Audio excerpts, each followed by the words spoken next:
I had an opportunity to fill in for you for this Yes. particular month with health and wellness with Kentucky One Health. And of course, the topic was breast cancer awareness. And for me, it was very informative. And I think that our viewing audience is going to find that as well. So take a look at this. Every month, we do a segment on urban lifestyle called Living Well with Kentucky One Health. And this month, we're with Dr. Akai, and we're at the Brown Cancer Center. Welcome to Urban Lifestyles. Thank you so much for inviting me. So this month we are focusing on the Brown Cancer Center and some of the work that goes on there. So can you give us an overview? So specifically, I am the director of the multidisciplinary breast cancer clinic. We are a group of experts on breast cancer, and we treat patients with breast cancer at different stages. I'm a surgeon, so part of the treatment of breast cancer is done with surgery, and we have other experts that treat those same patients with chemotherapy, which are medications for cancer, as well as radiation therapy. We also have radiology experts and also pathology experts, and we all form a team to treat breast cancer. Okay, so when we're looking at breast cancer, there have been a lot of different suggestions or rules in terms of when you should start going to have your mammograms and things of that nature. Now, have the ages or anything changed in recent years? There has been some controversy in terms of when is the right time to start a mammogram. And I think that what's important is for the patient to understand what her risk is. A patient is low risk for breast cancer if they have no family members with breast cancer. And those patients can start a mammogram usually at age 40 and then continue yearly or every other year having a mammogram. On the other hand, there's a group of patients that are at increased risk of breast cancer, and those are the patients that have maybe a mother or an aunt or a sister or maybe two family members on one side of the family that have breast cancer. That increases the risk of breast cancer, or themselves, they have a genetic predisposition to have breast cancer. Those patients should have mammograms 10 years before that family member that breast cancer was diagnosed, and should have mammograms every year. Usually they start around 35 to 40 years, and they should have a mammogram every year. What role does ethnicity play into breast cancer? That's a very important question. For example, patients with Jewish ancestry, they are more prone to have a genetic mutation that leads to breast cancer. There's some suggestion that African American patients might have an increased risk for breast cancer for particular types of breast cancer. So it is important to understand your ethnicity and your background, but especially your family history, to determine your risk. A lot of times we hear different people talking about a lumpectomy versus a mastectomy. What's the major difference?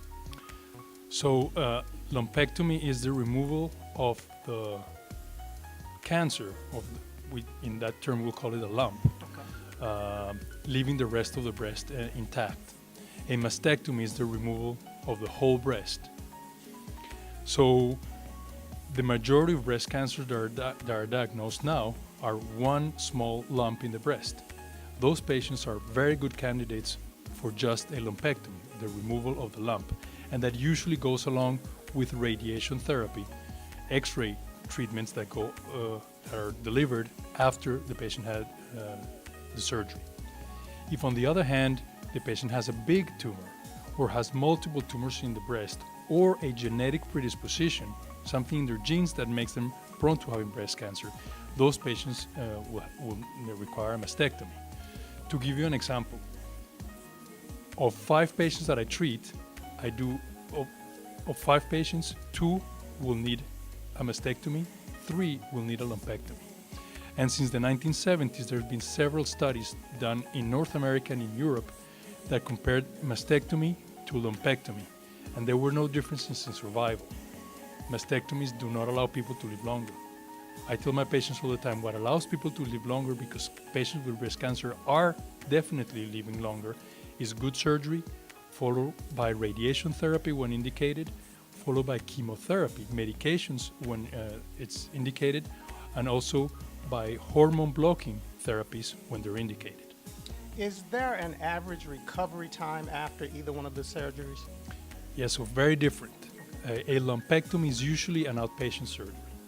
Those patients have a low amount of pain.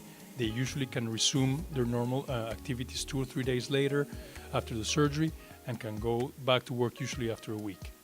Mastectomies are much more difficult operations in terms of recovery.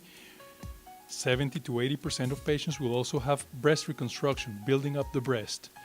So I counsel patients that the recovery after mastectomy is usually around 1 month. Now, this is just a question that I have.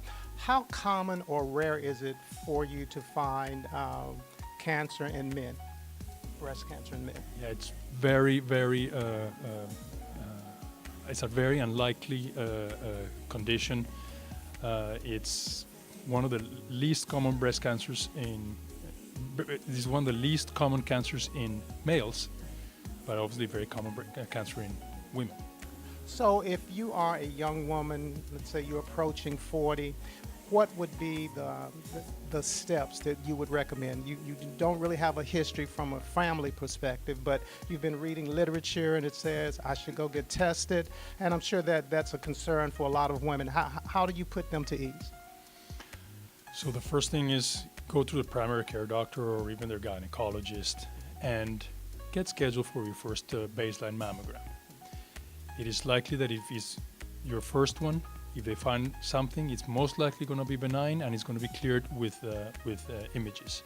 And after that, based on if you have a history where you don't have any family members, then for the next couple of years you should have a mammogram every year, and then you can decide if you need to do it every year or every other year. You can see that was some very good information, and I learned a lot. And every time we do one of these segments with Kentucky One Health, I find it very enlightening. One of the main things is screening. Screening, especially when you have a family history of breast cancer, screening. Yeah. And just taking care of yourself, being self-empowered. Right. Yes. And as we get older, we have to make sure that we are, doing all the tests and doing everything that we can to be proactive. Yes. And speaking of being proactive, what are we always looking for? We are always looking for new show ideas. That is correct. So if you've got a great show idea, be sure to go to our website at www.urbanlifestyles.net, and that's lifestyles with the Z. And if we happen to use your show idea, you could win a free oil change from Jeff Weiler Toyota. And of course, if you're in the mood for a new or used car, go by and see Rodney Carter and tell him that Urban Lifestyles sent you, and he'll be happy to send you driving down the road, happy in your new vehicle. And the driver and the owner will be happy as well. You are correct. We'll take a quick break and back with more right after this.